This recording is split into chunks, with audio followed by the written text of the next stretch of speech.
Okay, we're back here on section 9.3, and on this section we're going to be working on transforming functions. We've done this before where we've done transformation. Almost every chapter we've done this year, we've really talked about how to get it to go left, right, up, down, stretch, compress, and do some of those reflections, of course. So now we're going to apply those to our piecewise functions. So you have to kind of think about what's changing here. All right, so let's take a look here. Our original functions we have up top our piecewise function.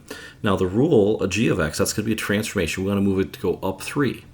All right, so what we're going to do here is we're going to add 3 to these functions. Okay, you can see the plus 3. Oops, that looks like I forgot to do that here. Let's actually do that. Here we go, 1/2 x squared. Let's go plus 3. Yeah, there we go. That does it.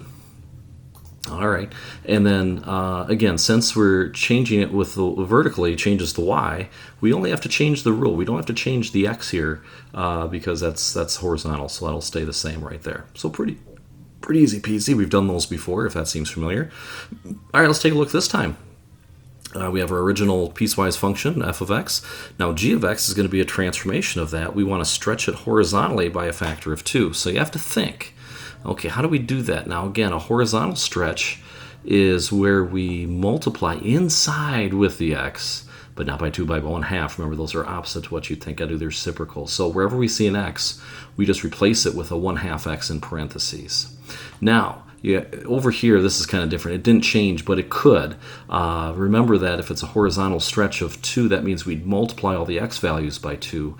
So if you change the x values, you'd have to change the interval as well. Well, in this case, since we're multiplying by 2, 2 times 0 is still 0. If this would have been, let's say, a 5 right here, we'd multiply that by 2, and that would be a 10. So you'd have to change that if you do change it horizontally. So again, we're going to work on some transformations on our worksheets. Other things that we have stretches and compressions, of course, that we've talked about before. Also reflecting across the y and x. I just wanted to point this out to you.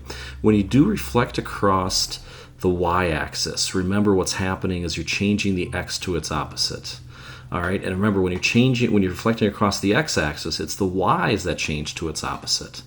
So let's look at a couple examples here as we're looking at the intercepts. Those are kind of key things. All right, so we're going to get an original function, and we want to find the intercepts.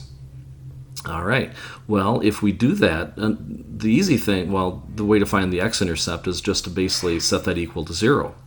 Well, when you set it equal to 0 and solve, you'll find that x equals -2. Okay, that makes sense. That's the x-intercept. The y-intercept is really easy. All you have to do is cover up the x term, and this, -4, is the y-intercept. So that's kind of easy. Just cover up the x's, and there it is, just like that. Now, g of x is going to be a transformation of f of x. Let's identify what that is. Well, as we just learned from the previous slide, this would be a horizontal stretch of 2.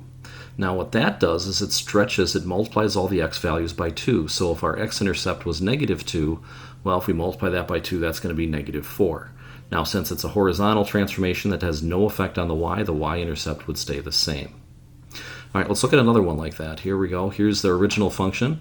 Once again, to get the x-intercept, what you're going to do is you're going to set it equal to 0 and solve. We'll end up getting x equals -6.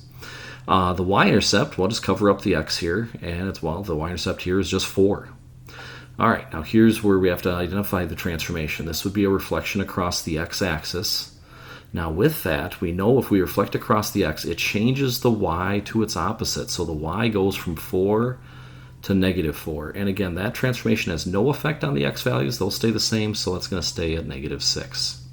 All right, you got a nice worksheet to go through. We'll try some of those. Again, email me with any questions. Check them with the key. Make sure you're ready to go, and it should be all set.